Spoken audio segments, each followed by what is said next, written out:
चॅनलमध्ये तुमचं खूप खूप खूप मनापासून स्वागत। मैत्रिणींनो, आज आपण कमी तेलाचा वापर करून गव्हाच्या पिठापासून अतिशय खमंग खुसखुशीत असा नाश्ता बघणार आहोत। मुलांच्या टिफिनसाठी जर हा नाश्ता द्यायचा असेल, तुम्ही या नाश्त्याची तयारी आदल्या दिवशी करून ठेवलीत ना तरीही चालेल। आदल्याच दिवशी तुम्ही हा तयार करून नाश्ता आयत्या वेळेला तुम्ही तळलात तर हा नाश्ता अगदी झटपट तयार होतो। चला मग जास्तीचा वेळ न दवडता आपण आजच्या रेसिपीला सुरुवात करूया। इथे मी 1 वाटी गव्हाचं पीठ घेतलेलं आहे। गव्हाच्या पिठामध्ये आपल्याला 1 चमचा ओवा घालायचा आहे। ओवा हातामध्ये चोळून घालायचा आहे। त्यानंतर चवीनुसार मीठ घालायचं आहे। तर सगळं साहित्य आपल्याला मिक्स करून घ्यायचं आहे। त्यानंतर आपल्याला थोडं थोडं पाणी घालून घट्ट गोळ्याचा मळून घ्यायचा आहे। पीठ याचं घट्ट मळलात ना तर हा नाश्ता खाण्यासाठी अगदी क्रिस्पी आणि खुसखुशीत तयार होतो। आणि जर मऊ मळलत ना तर हा नाश्तासुद्धा अगदी पटकन नरम होतो। त्यामुळे आपल्याला हे पीठ घट्ट मळून घ्यायचं आहे। मळलेले पीठ 5 मिनिटं याला झाकून ठेवून द्यायचं आहे। त्यानंतर आपल्याला हे स्टफिंग तयार करून घ्यायचे आहे। तर इथे मी उकडलेले 2 बटाटे घेतलेले आहेत। बटाटे आपल्याला किसून घ्यायचे आहेत। त्यानंतर त्याच्यामध्ये बारीक कट केलेला कांदा घातलेला आहे। त्याचबरोबर 1 चमचा चिली फ्लेक्स घातलेला आहे।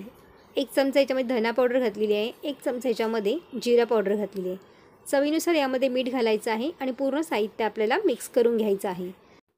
बेसिक मसाले वापरून सुद्धा हा नाश्ता आपला अतिशय टेस्टी लागतो। आता हे बटाट्याचं स्टफिंगसुद्धा आपलं तयार झालेलं आहे। आता आपण पिठाकडे बघूया। पिठाला थोडंसं तेलाचा हात लावायचा आहे। पुन्हा 2 मिनिटं आपल्याला याला मळून घ्यायचं आहे। सुरुवातीलाच हे पीठ थोडंसं घट्ट मळून घेतल्यामुळे थोडं 5 मिनिटं रेस्ट केल्यानंतर थोडंसं मऊ होतं, तुम्ही पाहू शकताय बघा। त्यानंतर याचा गोळा तयार करून घ्यायचा आहे। थोडंसं सुकं पीठ लावायचं आहे आणि आपल्याला ही चपाती लाटून घ्यायची आहे। थोडीशी जाडसरट ठेवायची आहे, पण एकदम पण जाड करायची नाही किंवा एकदमसुद्धा पातळ करायची नाही। हे बघा तुम्ही पाहू शकताय बघा। अशा पद्धतीने ही चपाती मी लाटून घेतलेली आहे। त्यावरती आपल्याला बटाट्याचं हे स्टफिंग लावून घ्यायचं आहे। तर हे बटाट्याचं स्टफिंग आपल्याकडे सगळ्या बाजूने लावून घ्यायचं आहे चपातीला।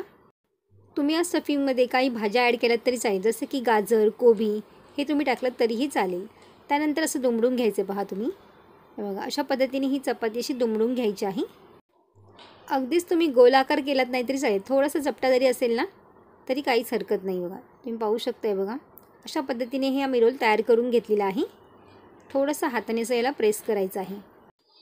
सुरीच्या साहाय्याने आपल्याला अर्धा इंचच्या ह्या वड्या तयार करून घ्यायचे बघा। अशा पद्धतीने हे बघा व्हिडिओमध्ये दाखवल्याप्रमाणे अर्धा इंचचे आपल्याला इथे वड्या तयार करून घ्यायच्या आहेत।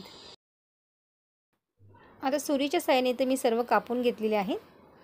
त्यानंतर आपल्याला थोडंसं हाताने असं गोलाकार असं हे दाबून घ्यायचं आहे, म्हणजे तळल्यावरती आपलं हे स्टफिंग बाहेर येत नाही। तर तुम्ही बघू शकता बघा, हाताने थोडंसं असं प्रेस करायचं आहे, थोडंसं चपटं करायचं आहे, म्हणजे छान असे खुसखुशीत आणि क्रिस्पी बनतात।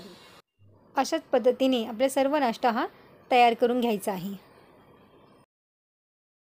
गॅसवरती इथे मी पॅन ठेवलेली आहे। पॅनमध्ये इथे मी थोडंसं तेल घेतलेलं आहे। तेलाचा वापर आपल्याला जास्त करायचा नाही आहे। आपण ह्याला डीप फ्राय नाही करता, शेलो फ्राय करणार आहोत। त्यासाठी इथे मी तेल कमी वापरलेलं आहे।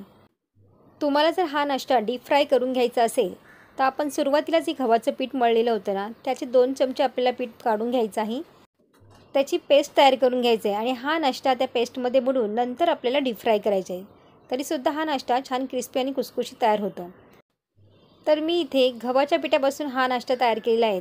शिवाय थोडासा हेल्दी हवा म्हणून मी इथे शेलो फ्राय करून घेतलेला आहे। नाश्त्याची दुसरी बाजूसुद्धा आपल्याला ही तळून घ्यायची आहे। सुरुवातीला हा नाश्ता लो फ्लेमवरती करायचा आहे आणि त्यानंतर आपल्याला थोडंसं मीडियम आपल्याला करायचं आहे। तर त्यामुळेच हा नाश्ता छान खमंग आणि खुसखुशीत तयार होतो। तुम्ही पाहू शकताय बघा, याचा कलर बघा किती सुंदर आलेला आहे। पाहता क्षणीच तोंडाला पाणी सुटेल असा हा नाश्ता आपला इथे हा तयार झालेला आहे। तुम्ही हा नाश्ता खाल्ल्यानंतर कचोरी, समोसा हे विसरून जाल, इतका हा टेस्टी तयार होतो।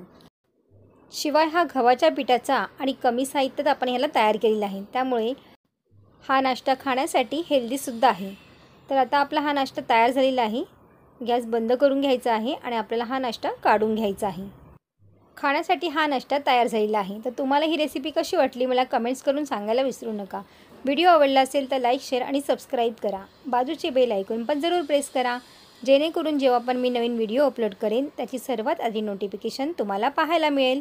पुन्हा भेटू अशाच एका नवीन रेसिपीमध्ये. तोपर्यंत मस्त खा आणि स्वस्त रहा.